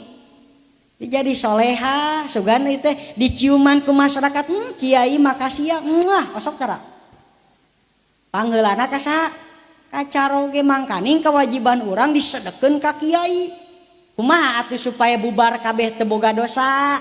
Supaya bubar kabeh mangka urang kudu saleh sumeleh. Lain assalamualaikum waalaikumsalam naon mang tara-tara itu dieu karorompok cek pak kiai. Lain cenah wajib teh ngelmuan ka salaki jeung ka anak teh kaula cenah jadi bapak jeung jadi salaki atuh nya terus naon tujuanna ka dieu dumeh baeulah teh daek ngobong ka masjid ge lat-latan ari salat Idul Fitri we neangan ampau oh kitu terus naon atuh tujuan ka dieu rek nyelehkeun nu jadi bojo abdi engke dina ngawurukan jeung budak abdi atuh apan amang abdi oge boga budak jeung boga bojo kudu usahalah kalem ajengan masalah usaha ajengan mah tong loba mikir urang bagi hasil we 50% ewang ieu teh hasil teh saminggu 200 urang 100 ewang aya nu kitu aya tara oh taranya kudu nama kitu ajengan mah tong loba kasawahkeun masyarakat keun ku kaula ieu non teh hasil kaula jang ajengan satengah kalem lah masalah rokok sa keluarga sabungkus oh datang mingguan teh aya 40 suhunan atau 40 bungkus buat muka warung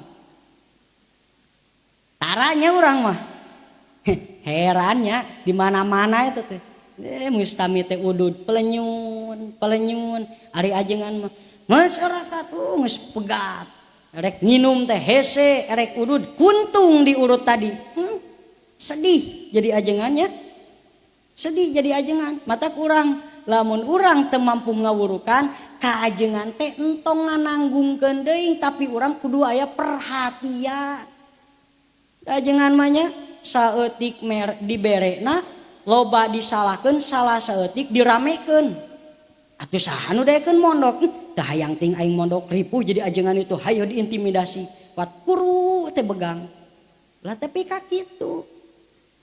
Jadi orang selaku masyarakat teu mampu kana ngaguar ilmu jang anak pamajikan mangka selehkeun ka ajengan ngan sing inget da ajengan lain tongere tukang ngadaharan ayeuna angin kudu dibere perhatian jang eusi kulit bungkus kulit eusi pejitna.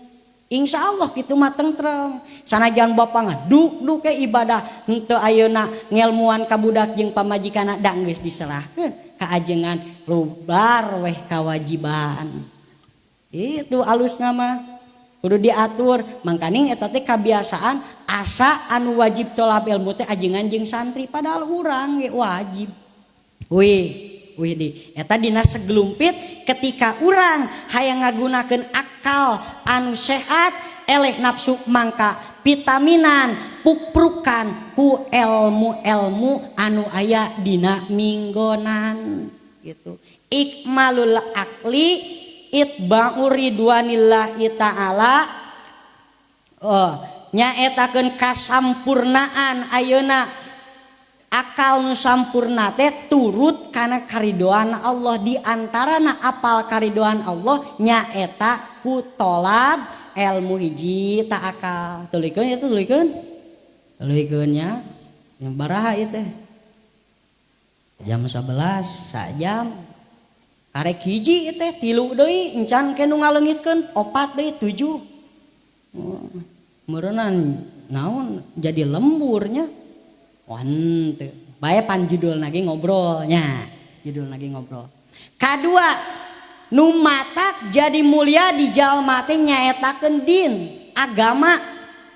Jadi sok sanajan jelema awalna hina akhir hina mamawa nu perkara hina tapi ketika jelema nyepeng kana agama wad'un ilahiyun syaikun li dawil ukuli salima lisa adati daroen nyepeng kana pelaturan Allah nu mana pelaturan dipasikeun ka jalmi anu akal sehat supaya bahagia dunia rauh akhirat nyaeta nyepeng agama.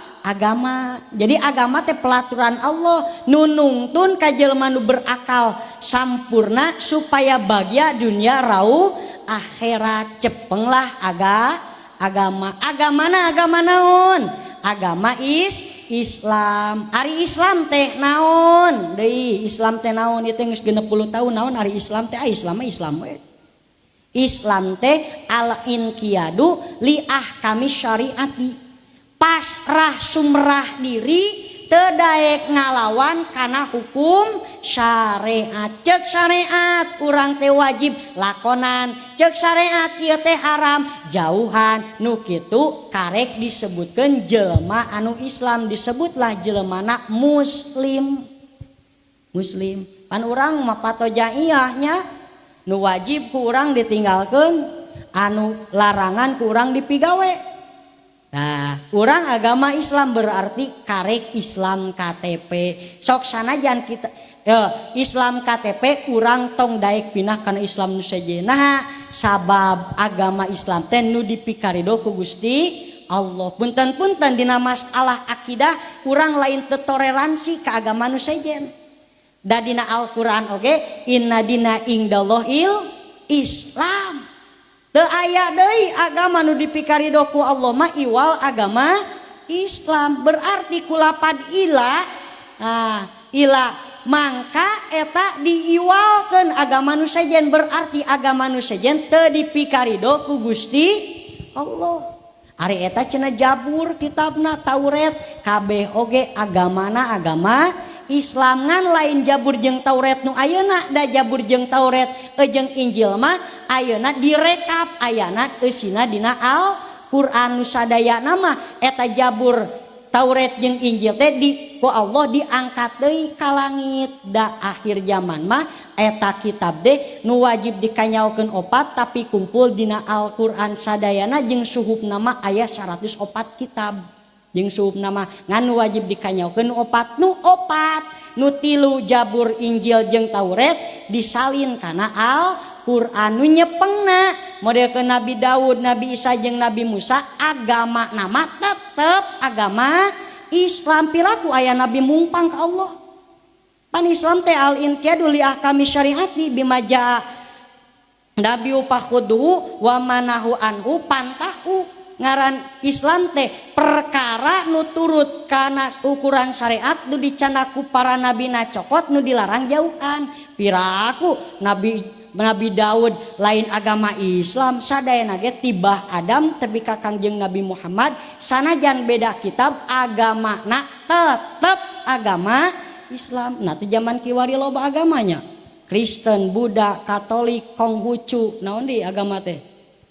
Loba aya di nu ngaku Nabi Ahmad Sadek jeung syariat anyar tuluy deui naon Jaki Mirja nya saha teh taun Jopi Gulam Ahmad teh anu aya di India tuluy aya anyar deui Tukimin eta sateu pantes Nabi Tukimin sallallahu ala Tukimina lemah agama beuki loba tapi kekeh sok sanajan bineka tunggal ika tetep akidah urang agama nu bener dipikarido ku Allah iwal lintang agama Islam mata kudu pageuh.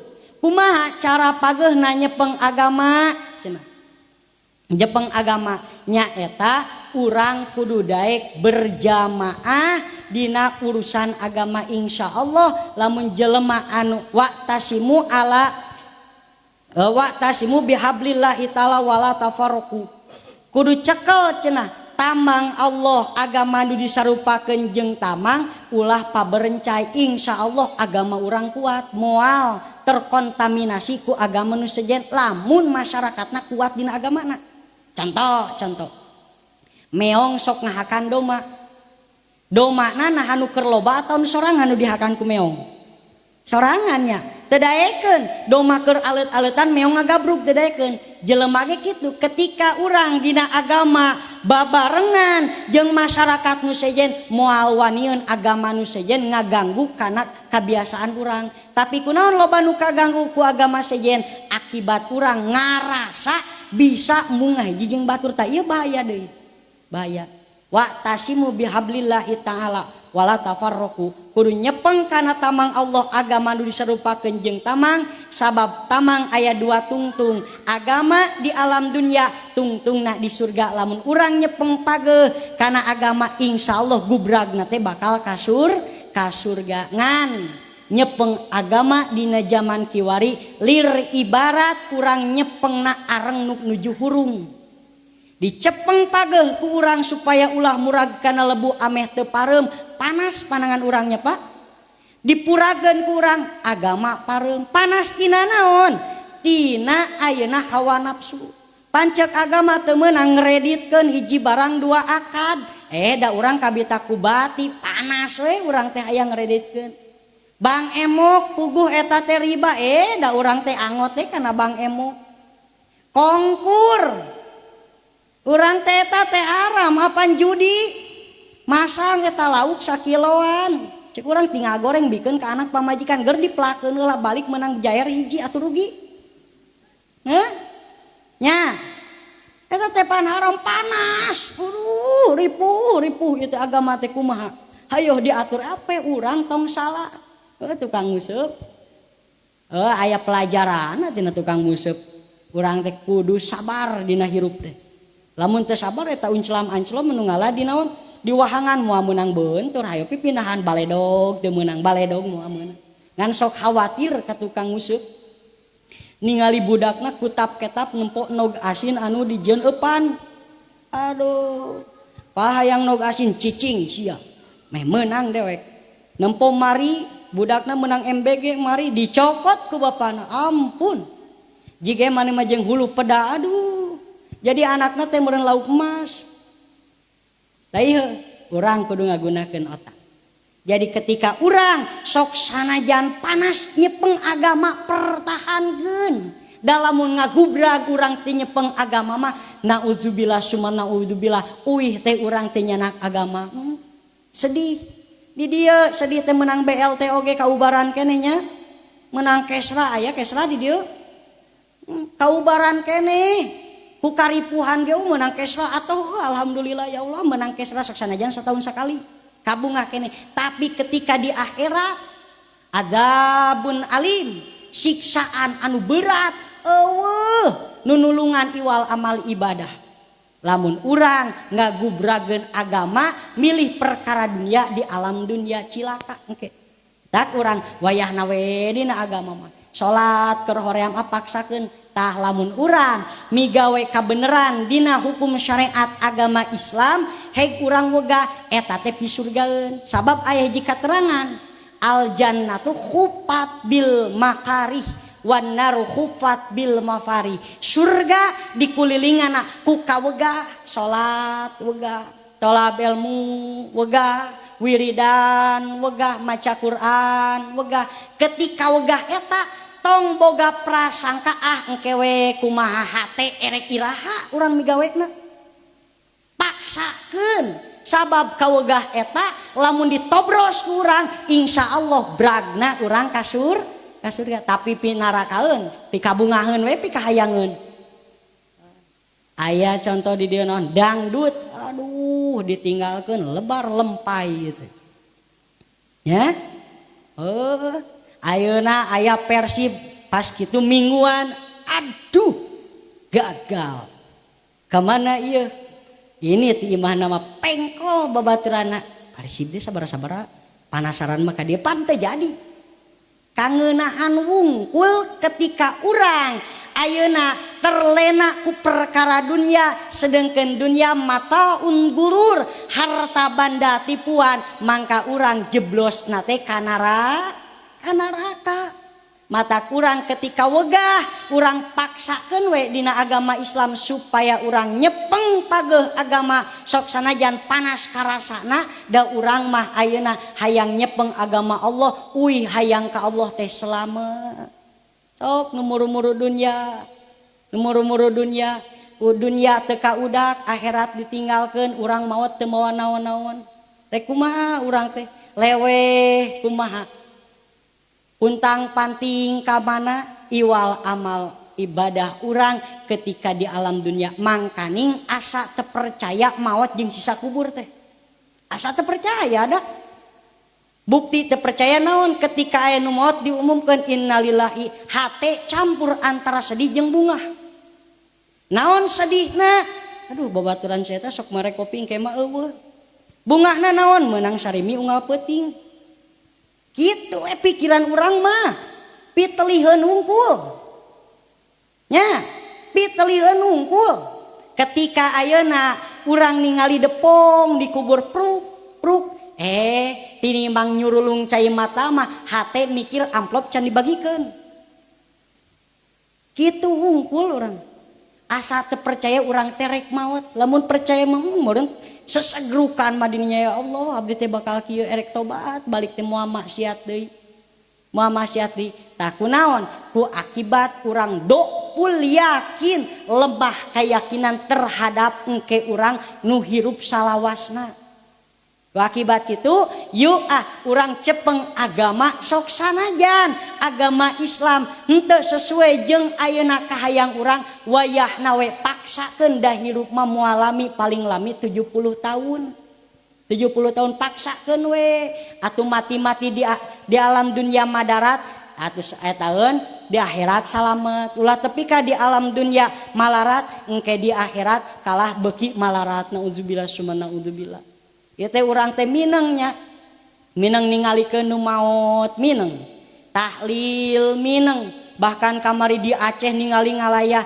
urang mah asa moal maot maneh we nu maot mah kitu pana teh asa moal maot padahal urang cek Sayyidina Ali kapa bil mauti waidon cekap we pelajaran mah teu kudu ngonang balik di mana tempo nu maot mawa naon balikna sakitu sugan di dieu nu gaduh motor jeung motorna dikubur nu gaduh TV jeung TV-na tuh karunya ieu mah meunang usaha jerit payahna di alam dunya urang kuburkeun yuk kabeh meureun beak malahan pakuburan ngan ukur boy nu tadina atas nama anu teh meunang ngaluarkeun duit sekian ratus juta geus nama di atas pakuburan mah geus eueuh naon-naon iwal amal ibadah Sing emut we kieu we bapak jeung ibu ame aya tapak perajaban. Rek bobot. Ya. Tanya diri orang, "Mane rek maot moal?" Cek urang teh, nya rek da urang mah tuh dinyawaan. Amal hade hoream engke sia disiksa lewe urang. Amal soleh hayu engke bakal ka surga seuri urang teh. Seuserian jeung lelewehan nanya diri sorangan gegeloan heukeun wae. Gegeloan tapi urang mikir dina agama daripada ayeuna pura-pura waras tapi goreng dina agama. Asa moal matak wih deui nu mawa mulia ka jelema nomor kadua agama, nomor katilu nyaetakeun haya ka isin. Jelema lamun ngagaduhan ka isin insyaallah ku Allah bakal dipandang mulia. Al haya'u khairun kulluh. Ari era teh alus sakabehna. Urang mah era cek bak dulu hukama kabagi kana dua nao aeni imaniun nao aeni imaniun wa imaniun cenah. Ari nu dua teh nyaeta hiji era kusabab ayeuna nafsiun, kadua imaniun ku iman era teh. Ari era ku bangsa awaka naon era kabuka orat, era jima dihareupeun batur pan ayeuna mah digelar-gelar hayang naon hayang FYP pornografi geuning buburaholan teu puguh. Kabuka orat teh pan ibu-ibu ari make jilbab mah gareulis ampun. Gareulis teh mulia moal anu wani nyabak moal anu nyuitan da make jilbab. Kaluar ti rajaban isukan bobolek kakan dia tuh loba nu ngaheureyan. Bukti teu mulia. Osok ngarangu jilbab osok? Hah? Ibu-ibu? Osok tara? Oh taranya.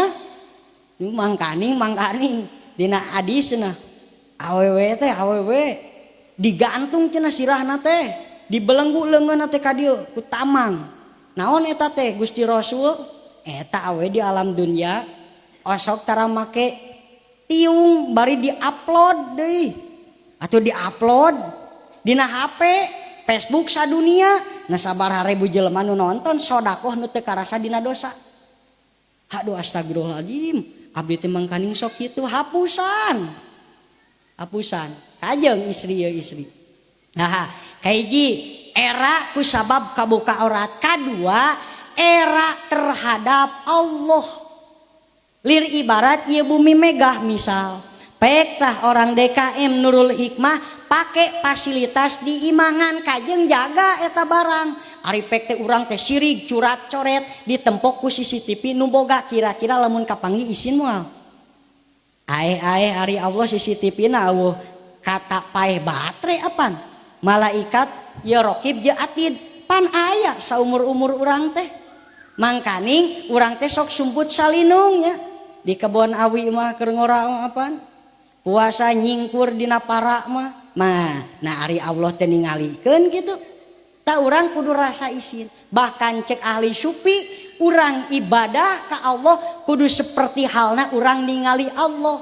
Lamun teu kuat ningali Allah, ngarasa ditingali ku Allah. Da urang mah asa teu ditingali ku Allah, atuh minimal asa ditingalikeun ku jalma we heula. Cek Imam Ghazali keun wae teu karena Allah nu hayang ikhlas, da engke mah bakal karena Allah asal paksakeun we dina ibadah. Tong diniatan hayang katemong ku batur. Pan hawa nafsu urang mah hayang katemong ku baturnya.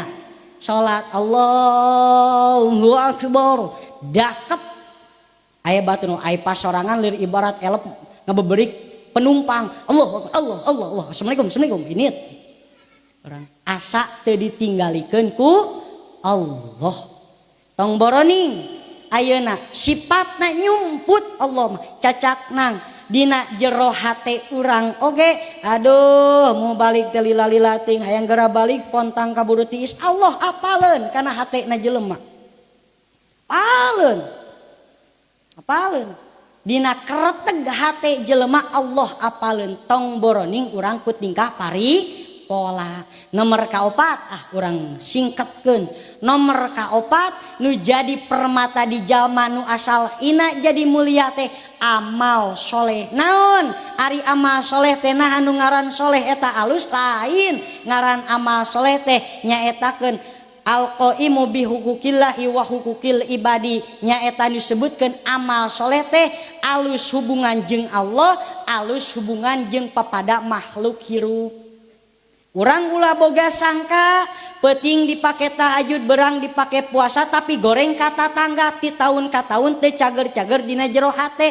Tong boga sangka boga titel amal nu soleh. Tong boga sangka sabab amal soleh urang ibadah ka Allah beres jeung jelema tungtut beres mangka eta disebut amal soleh. Alus we jeung jelema jeung makhluk hirup sok bura bere ngan teu daek salat lain amal soleh eta oge. Amal soleh mah habdum minallah wa habdum minanas. Alus hubungan jeung Allah, alus hubungan jeung manusia. Nu kitu disebutkeun amal soleh. Dicaritakeun hiji peristiwa awewe anu getol ibadahna eta kitabina kitab Muhtarol Hadis. Awewe getol ibadah ngan ka cek hiji waktu meureun kesel kanu ngaranna ucing. Aya dupet meureun baheula mah. Ucing teh ngan mau kan asine ayo.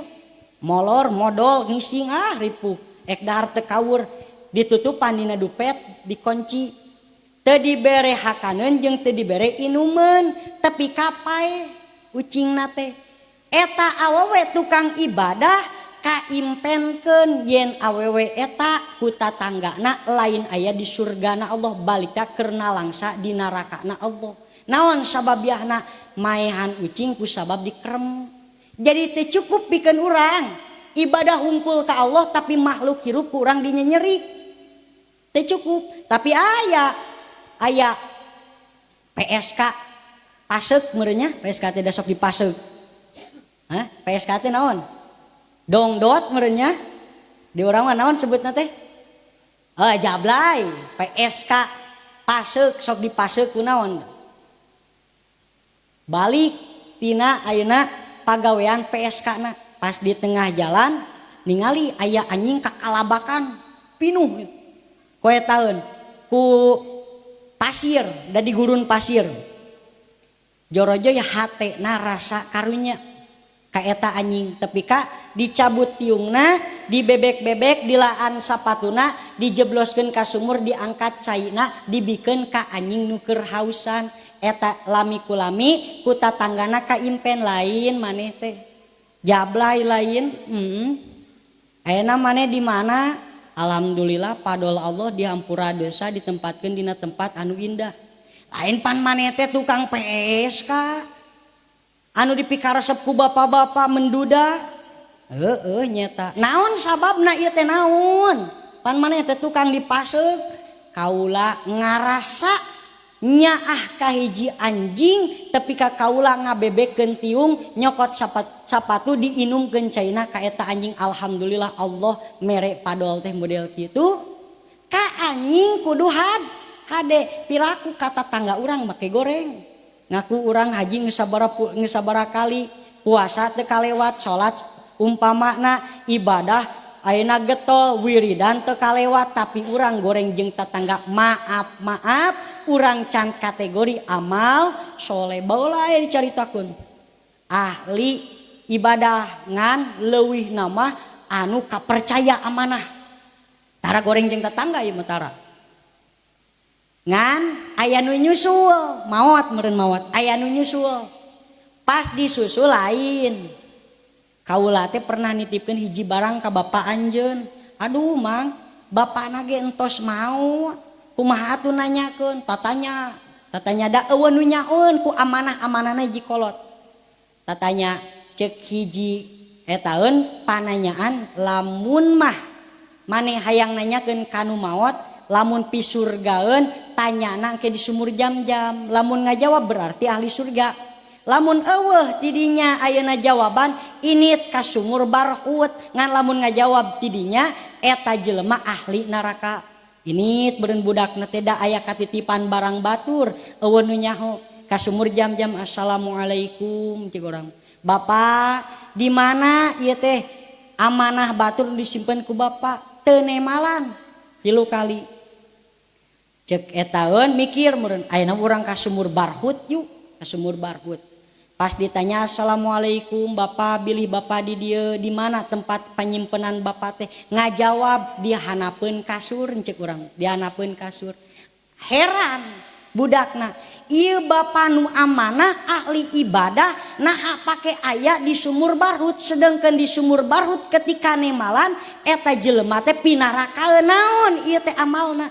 Pas ditaluntik goreng jeung nu jadi dulurna. Ieu teh panyakit urang apanya? Gelut mah ukur sapoe. Bek leleh geus we sesalaman. Tapi geus nyangklit dina jero hate mah disebut nage moal ngahampura can tepi ka neuleuh taneuh beureumna mah tah ieu nu bahaya teh. Ieu nu bahaya teh. Ongkoh teu nganyerikeun kana badan tapi awak urang moal ngarasa ngeunah bakal nyeri salamina. Mata urang amal soleh teh cukup ibadah ka Allah tapi sesama makhluk hirup oge kudu sae. Taje 4 hiji akal 2 agama katilu era kaopat amal tunuh meureun tunuh urang sakali deui. Nu mawa mulia di jalma nu ina payunan Allah Maha Kawasa jadi mulia teh aya sabaraha permata? 4 hiji akal 2 agama 3 era 4 amal soleh asa jadi sakola PAUD deui nya. Asana teh naon bu teuing alituna teh. Nah cenah pake dibulak balik lain. Liri ibarat jelema anu ngaborongkeun cau, ari cauna dibikeun ku urang, ari duitna dititah dibawa di ku bandar atuh rugi. Ayeuna ngumpulkeun duit ari bebeunangan henteu, kumaha eta teh geunah we seseurian. Atuh naon nu dibawa ku urang perubahanna. Nah jadi aya 4 permata di jalma nu mawa mulia hiji akal 2 agama 3 era 4 amal soleh. Jadi 4 permata eta yujiluha bi arbati asya al ghadabu yujilul akla wal hasadu yujilud dina wa tamu yujilul haya ilap deui.